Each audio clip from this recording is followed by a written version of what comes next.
que mesmo com razão, ele não procurou ter razão, pelo contrário, ele cedeu para que nós ganhássemos. Cristo aparentemente ele perde para que nós pudéssemos ganhar.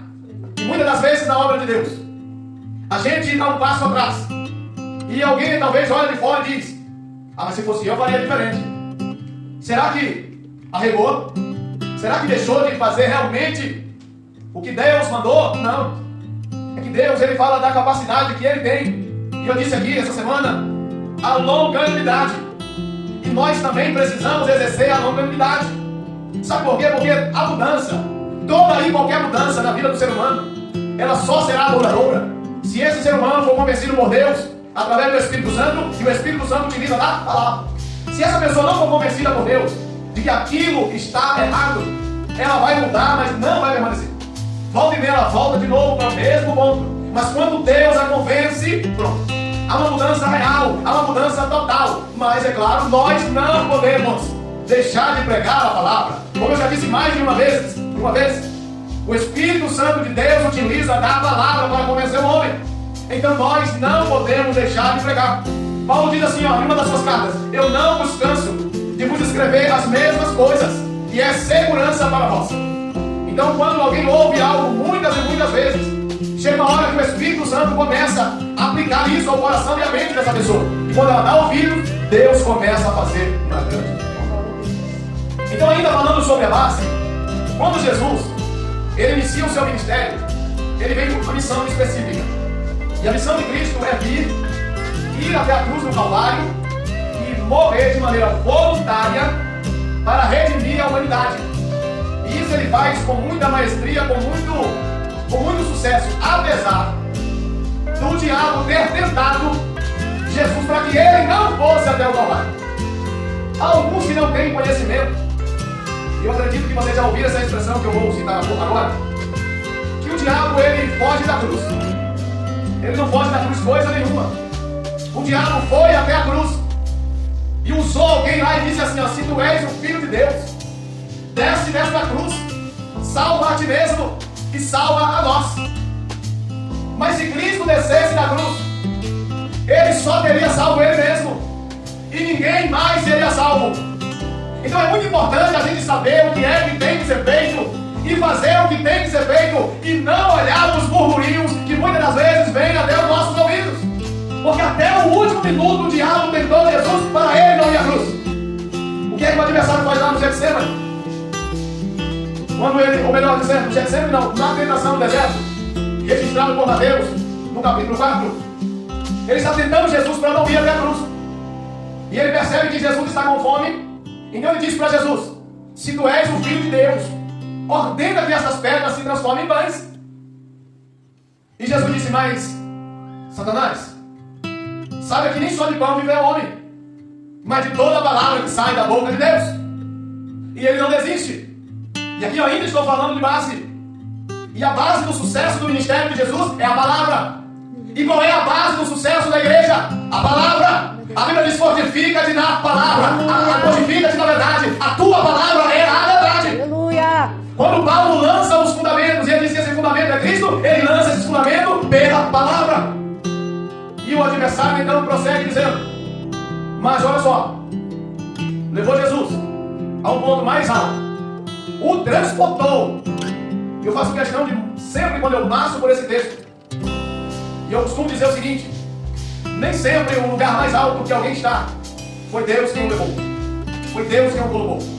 Porque Jesus estava no pináculo do templo, ou seja, o ponto mais alto. De quem o transportou? Satanás. Ele se permitiu ser transportado por Satanás para ver até onde ele ia. E ele diz o seguinte: se tu és o Filho de Deus, lança-te daqui abaixo, porque está escrito que aos seus anjos dará ordem ao teu respeito. De fato está escrito, só para mim. Aos teus anjos dará ordem ao teu respeito para que te segure nas mãos, para que tu não tropeça nem com a pedra. Você está entendendo por que nós precisamos de conhecimento da palavra de Deus? Não é para debater não, em si, mas é para se defender contra as mentiras de Satanás. E diga-se de passagem, as meia-verdades, que essa que é perigosa. Porque de fato ele cita um texto que está escrito. E agora, faz o que? Pula ou não pula? Porque está escrito. Então Jesus usa também a palavra. Ele diz, Satanás, mas também está escrito: não tentarás ao Senhor teu Deus. Ora, eu sei que Deus é poderoso para enviar o anjo para me segurar, mas se eu não pular, eu preciso de anjo. Se eu sei que a minha fé não alcançar e eu esborrachar lá embaixo, eu vou obedecer. Então, para que eu vou pular? Qual é o sentido? Então, Deus não precisa fazer nada para provar que Ele é Deus na minha vida. Eu preciso saber que Ele é Deus pelo que Ele já fez por mim. Glória a Deus. A Bíblia diz que Deus prova o seu amor para conosco, em que Cristo morreu por nós, sendo nós ainda pecadores. Para ter maior prova de amor do que essa. E tem algumas pessoas que dizem: se eu sou homem de Deus, olha, quem tem que saber se eu sou ou não homem de Deus? Sou eu mesmo ou é Deus? Eu tenho que saber a quem eu pertenço, sim ou não? Se eu sei que eu sou o homem de Deus, em que eu estou de acordo com a vontade de Deus, eu não preciso fazer prova. Por quê? Porque ainda que alguém diga que eu não sou, Deus vai dizer: eu sei quem você é. E se Deus sabe quem eu sou, pouco importa o que outros acham que eu não sou. Porque o Satanás, quando ele chega até Cristo, ele diz assim, ó. Observe que as frases é sempre precedida de uma possibilidade ou de uma negação. Se tu és filho de Deus. Olha, se nós observarmos o capítulo 3 de Mateus, no capítulo 3, o Senhor, Deus Todo-Poderoso, após ele sair do batismo nas águas, ouve-se uma voz do céu, e todos que estavam ali ouviam, dizendo: este é o meu filho amado, em que comprais a minha alma. Mas o que o Satanás fala? Se tu és o filho de Deus. E tem gente caindo no canto da sereia. Quando falaram para Jesus assim, ó: mostra-nos um sinal para que creiamos que tu és o Filho de Deus. Ele disse: uma geração má e incrédula me pede um sinal. Nenhum sinal se dará senão um sinal de Jonas. E eles não entenderam nada. E Jesus disse: olha, assim como Jonas passou 3 dias e 3 noites no ventre do grande peixe, o Filho do Homem vai passar 3 dias no seio da terra. Eles não entenderam nada. Não entenderam absolutamente nada. Só depois que Cristo ressuscita é que eles entendem. Mas observe que sempre que o adversário coloca em xeque a nossa crença, ele está querendo que nós provemos algo para ele que não tem necessidade. Pela terceira vez ele leva Jesus e mostra todos os reinos do mundo. E ele diz assim, ó: tudo isso eu te darei se prostrado me adorares. Ele diz assim, ó: se tu simplesmente bater continência, eu dou tudo para tu. Aliás, eu não podia dar nada no pequeno dele. Ele está usurpando. Não, ele diz assim, ó: você tem que se ajoelhar e você tem que me adorar. Quando eu vejo essa palavra, eu fico pensando naquelas pessoas que dizem assim, ó: para Deus ouvir a sua oração, você não precisa ter que ajoelhar. Você não precisa ter que se humilhar. Deus não te escuta. Até Deus escuta. Agora eu pergunto: por que Satanás, para dar os reinos do mundo a Cristo, ele disse: eu quero que você se prostre e me adore? Porque o prostrar-se é uma atitude de reverência e de reconhecimento do senhorio de alguém. E você declara de joelhos completamente a sua dependência. Você está dizendo assim, ó: eu estou numa posição de inferioridade, eu estou rendido. E é desse jeito que Deus se agrada que nós venhamos diante dele. Até porque, até a própria palavra culto, a palavra culto no original quer dizer prostrar-se diante da divindade, ou prostrar-se diante daquele que é maior. Então só se prostra diante daquele que é maior. E é exatamente por isso que o crente não se prostra diante de autoridades. Ele reverencia, ele cumprimenta, ele respeita, mas não se ajoelha, porque ele só se ajoelha diante do Deus Todo-Poderoso. Aleluia. O que os jovens, quando prometeram a fornalha para eles, fizeram? Se vocês quiserem aquecer, podem aquecer. Não tem problema, mas nós não iremos se prostrar diante dessa imagem. Por quê? Porque nós só reconhecemos um Deus. Só reconhecemos um, e é somente a Ele que nós rendemos culto. E mesmo diante da morte iminente, eles não se prostraram e Deus honrou. Então Cristo, ele lança a sua base, e a base de Cristo é a palavra. Ele conclui o seu ministério. E quando ele, no finalzinho do seu ministério, antes de ser assunto ao céu, ele traz uma incumbência para a sua igreja. E ele diz para a sua igreja: ide por todo mundo, pregar o evangelho a toda criatura. Quem crer e for batizado será salvo, mas quem não crer será condenado. E eu quero que, antes de prosseguir, eu quero que os irmãos entendam que a salvação é pela fé, não é pelo batismo. É para aquele que crê, não é para aquele que se batiza. Mas todo crente salvo se batiza. Por quê, pastor? Porque o batismo é uma confissão pública de que você morreu no mundo e nasceu para Deus. Mas o batismo em si não salva. Por isso a Bíblia diz: quem crê e for batizado será salvo. Aí ele volta. Aí a condenação. Mas quem não crê será condenado. Por quê? Porque tem muita gente que se batizou, Tem muita gente que até foi batizado com o Espírito Santo, mas hoje não crê mais na palavra. Então o batismo do Espírito Santo dele não adiantou de nada, o batismo em água dele não adiantou de nada, porque ele perdeu a fé. Então se a gente perder a fé, Senhor, mas a luz cortou, vai lá, pega aqueles 5 reais e compra um pacote de vela, e o fósforo pode até pedir fiado se não der para comprar tudo, e adora a luz de vela mesmo, bendiga, diz que eu sou grande, diz que eu sou tremendo, diz que eu sou provedor, diz que você acredita, diz que eu sou o teu tudo, mesmo você não tendo nada. E é isso que é a adoração. É o reconhecimento, o primeiro princípio da adoração é o reconhecimento nosso diante de Deus. E aí, Jesus ele dá uma incumbência para a igreja, e essa incumbência eu costumo dizer que é da tríplice. Quando ele disse ir por todo mundo pregar o evangelho, a primeira incumbência que Jesus dá para a igreja, e aqui eu ainda estou falando da base, e a base é a palavra, e é preciso aprender a palavra para pregar a palavra. E aqui ele diz o seguinte, talvez a ordem que eu vou citar aqui ela esteja inversa, mas elas, independente da ordem, essas três estão entrelaçadas. E a primeira coisa, eu quero falar sobre o ponto de vista de que Cristo deu a ordem para nós evangelizarmos. E ele diz, ide por todo mundo, pregar o evangelho a toda a criatura. E quando nós falamos de pregar, nós estamos falando de falar de Cristo.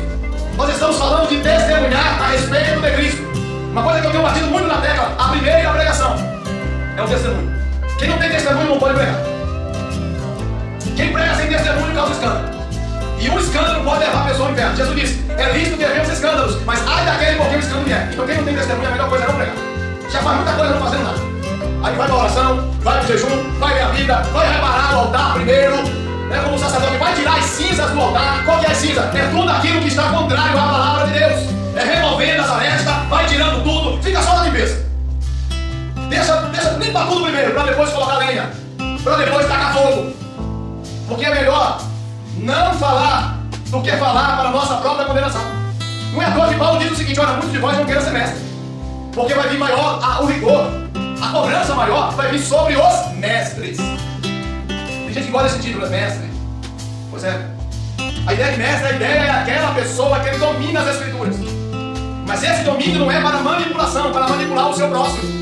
Ele vai usar os seus conhecimentos para que a igreja de Cristo ela seja edificada. É como o atalaia. Estar na torre de vigia não é uma posição de status. Ele foi colocado no ponto mais alto para melhor servir. Essa é a missão dos pastores, líderes, apóstolos e etc. Infelizmente, alguns estão achando que o título é para ser servido. Estão enganados. Completamente enganados. Por maior que seja o título, quem é maior do que Jesus? Ninguém. E alguém chegou para Jesus e disse, mestre, e ele disse assim, vós me chamais. Eu sei que muita gente, muitas pessoas, muitos teólogos que me ouvi, tá gravando isso aí? Que me ouvi aqui, eu vou olhar para essa câmera aqui então, não vai gostar. Não vai gostar, por quê? Porque a verdade ela dói. Mas um anel no dedo, 2 anéis, 3 anéis, 4 anéis, enfim, você pode ter todos os dedos cheios de anéis. Nunca será para você ocupar uma posição de status para ser servido, e sim para melhor servir. O atalaia pagaria para a própria vida se ele não desse o alerta. Jesus disse assim, vós me chamais de Senhor e Mestre, e fizestes bem, porque eu sou. Agora segura a lavada. Segura a lavada que aqui agora a lavada é quente. Ele disse assim, contudo, eu vos lavei os pés. E tudo isso para vos dar o exemplo. Ele não quis aceitar isso, não, Senhor. Tem condição não. Essa função aí é do servo, o mais humilde da casa. E ele disse, pois é, se vocês quiserem ser igual a mim, disse Jesus, seja igual ao servo que lava os pés. Aleluia. Agora eu pergunto, por que é que eu, com um anel, por exemplo, de PhD de teologia, eu vou achar que eu tenho que ser servido? Se o mestre, o Senhor dos senhores, o Rei dos reis, o dono do céu e da terra, ele se agachou e serviu para me dar o exemplo. Ide por todo mundo e pregar o evangelho a toda criatura. Mas ninguém vai conseguir pregar o evangelho se não seguir o exemplo do maior de todos e que se fez o menor de todos. Bom, está impregnado em nós. O querer ser alguma coisa. Está em nós. Não adianta falar que não está, não. Que tá. A gente achar que quando a gente faz um negocinho bom, que a gente já merece um banner gigante na entrada da rua. É do ser humano. É um defeito nosso. Só que a Bíblia diz assim, ó. Nossa conversa. Não deixe essa saber. não toca a trombeta. Porque o que você faz de oculto, o teu pai que vê o que está oculto, te recompensará publicamente. Sabe por quê? Porque a Bíblia diz, porque dele, por ele e para ele são todas as coisas. Então, coisa linda, meu. Quando alguém pede para alguém levantar assim e fala assim, irmã, ó, Deus te mandou dizer que ele viu, viu? Ele viu o que você fez e ele vai te recompensar. Olha que coisa linda. Fica todo mundo assim, o que ele fez? Não sabe o que foi que ele fez, não quer saber o que ele fez. O que ele fez? Mas você vai ver na cabeça chegar. Aleluia. Aí vem a pessoa prosperando falando o que ele fez. Ele simplesmente lançou a semente no terreno certo, na hora certa, do jeito que Deus mandou. Aleluia. E evangelizar é isso. É utilizar a tua semente para jogar na hora certa, no momento certo e no terreno certo. A segunda coisa, edificação. Então a primeira lição é evangelizar. A segunda lição é edificar. Eu sei que eu não vou conseguir discorrer aqui de maneira minuciosa. Mas a ideia de edificação é igual edificar. Pensa em edificar uma casa. É fácil edificar uma casa? Mesmo você tendo todas as ferramentas, é moleza edificar? Você não se suja? Na obra de Deus, às vezes a gente se suja. E não se suja porque está fazendo a coisa errada. Você se suja exatamente porque está fazendo a coisa certa. Dá trabalho, gera fadiga, dá calos nas mãos, dá vontade de parar, dá vontade de desistir. Dá vontade de largar tudo e sair correndo, tá? Mas você tem que saber quem foi que te chamou. Você tem que saber para quem você prometeu que iria até o fim. Você não prometeu para o pastor, você não prometeu para a pastora, não prometeu para o bispo, não prometeu para o missionário. Você prometeu para ele, Senhor, dessa vez eu não vou desistir. Oh, glória, aleluia. E você precisa prosseguir. A Bíblia diz, sujeitai-vos, pois, a Deus, resistir ao diabo e ele fugirá de vós. Pastor, está difícil. Resista. Pastor, mas está doendo demais. Resista. Precisamos resistir. O adversário ele tenta. Ele vem com força. Mas você não pode desistir. Quem desiste perde a batalha. Vai ter infortúnios? Bastante. Dificuldades? Muitas. Fadigas? Também. Paulo dizia o seguinte, olha, eu tenho trabalhado e tenho me fatigado muitas vezes. Por fora, combates. Por dentro, temores. Ou seja, em todo o tempo Paulo estava passando dificuldade. Mas ele disse assim, ó, eu sei quem tem o crido. Ô glória, ele disse, eu sei quem tem o crido. E ele é poderoso para guardar o meu depósito. E não pensa no depósito que Deus preparou para você e não desista. Continue edificando. Mesmo com dificuldade, mesmo com trabalhos, permanece edificando. Não existe construção sem trabalho duro. Tem que ter trabalho duro. E o último de todos, adorar. Por que eu estou falando que talvez a ordem está invertida? Porque não existe um dia específico para adorar. Não existe uma hora específica para adorar. A adoração é a hora que Deus fala. Você já sabe que você tem que adorar? Sabe. Mas tem hora que na hora da dificuldade a gente não quer adorar.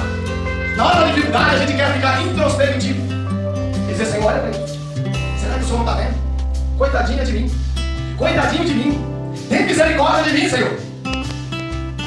E Deus olha assim e fala, não é assim não. Desse jeito aí eu não vou nem virar para o lado. Vou continuar aqui, eu vou atender aquele lá. Aquele lá tá de joelho dobrado, o cara no pó. Já não sabe mais quem é ele, quem é o bode, tanto que ele chora. Eu vou atentar para aquele ali. Porque imagina o seguinte, mano. Deus mandou Ezequiel profetizar de manhã e à tarde a esposa morreu. E Deus, imagina Deus chegando para Ezequiel e diz, Ezequiel, você está sofrendo. Vou mandar uma coisa para te consolar. É muita dor para você. Eu acho que você não vai suportar. Você consegue imaginar Deus falando isso para o profeta? A mulher morreu, Ezequiel vai lá e profetiza, foi lá e profetizou. Quando foi à tarde, a mulher voltou para casa, a mulher morreu. Aí Deus vira para Ezequiel e fala assim,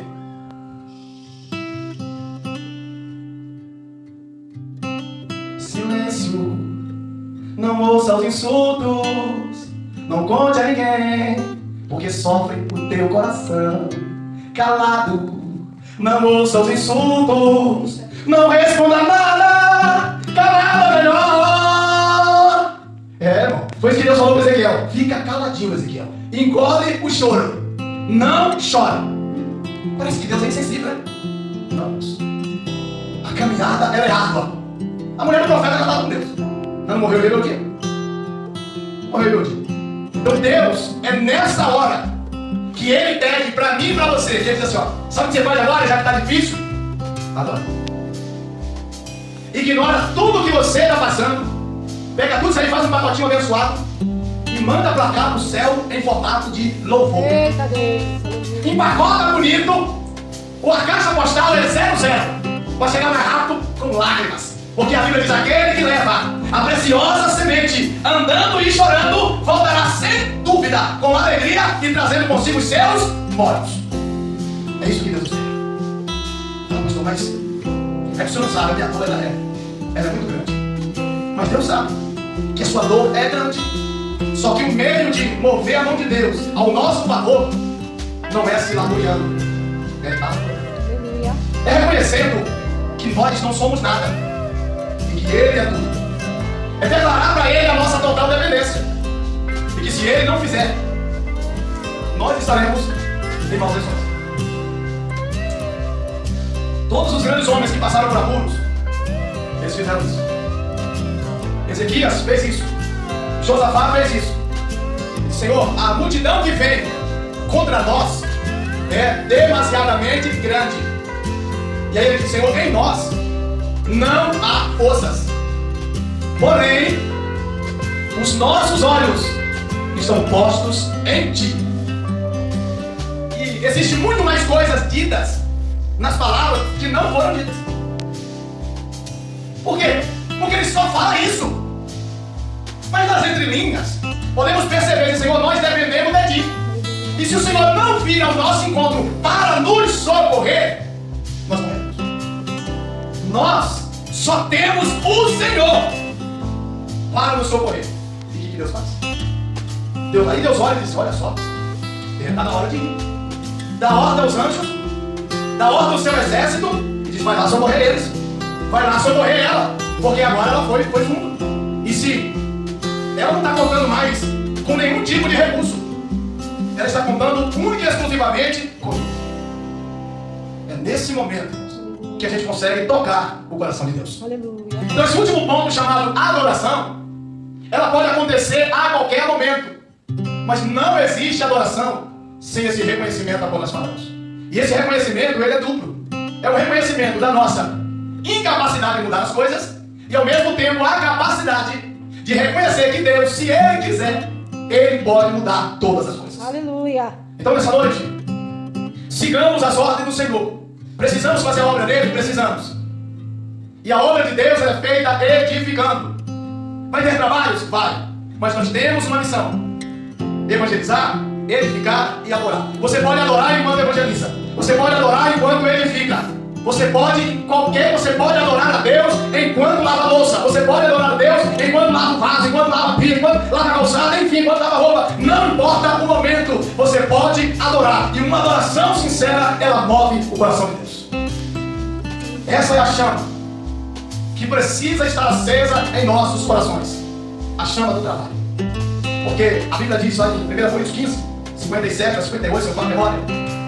A Bíblia diz assim, meus irmãos, sede firmes e constantes, sempre abundante na obra do Senhor, sabendo que o vosso trabalho não é vão. E eu encerro aqui dizendo o seguinte: nenhuma obra tem sucesso sem união. Não existe. Isso em qualquer obra, tá? Seja na construção. Se o cara que faz as perfurações dos buracos, se não perfurar a quantidade correta, quando o indivíduo vem com bate estaca, quando jogar estaca, vai dar trabalho, senhor? Espera aí. Tá faltando 2 metros para chegar onde tinha que chegar. Vai ter que fazer o quê? Nada. Tira essa história. Pra quê? Pra vir de novo fazer. A obra de Deus, ela trabalha em sincronia. Paulo disse assim, eu não dei, a obra é boa. Mas quem deu o crescimento foi Deus. Então ele disse, ó, nem eu sou nada, nem a bola é nada. Somos apenas trabalhadores. Então que nós possamos, na obra de Deus, pedir ao Senhor, Senhor, reacende a chama. Senhor, eu vou fazer a minha parte e eu vou tirar as cinzas. Essa aí não vai tirar, tá? As cinzas é por nossa conta. Juntar a lenha é por nossa conta. E Deus, Ele acende essa chama. Aleluia. Guarda essa palavra no teu coração, em nome do Senhor. Tá certo?